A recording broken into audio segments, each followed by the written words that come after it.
নিশির ডাক। ভাবুন, গভীর রাতে আপনার নাম ধরে হঠাৎ কেউ ডাক দিল, আর আপনি সেই সময় তাড়াহুড়ো করে দরজা খুলতে যাবেন। কিন্তু কথিত আছে যে মাঝরাতে পরিচিত কোনো মানুষের গলায় যদি ডাক শুনতে পান, তাহলে কোনো তাড়াহুড়ো করে তাদের ডাকে সাড়া দেওয়া উচিত না।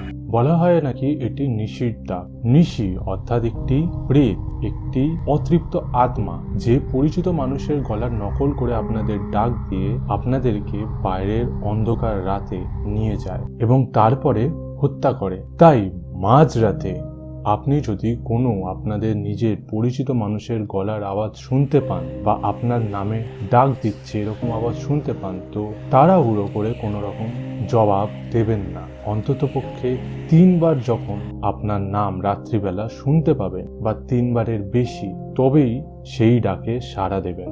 নইলে আপনারা বাইরে বেরিয়ে দেখলেন হয়তো যে দাঁড়িয়ে আছে সে হয়তো আপনাদের সেই ডাক দেওয়া মানুষই না।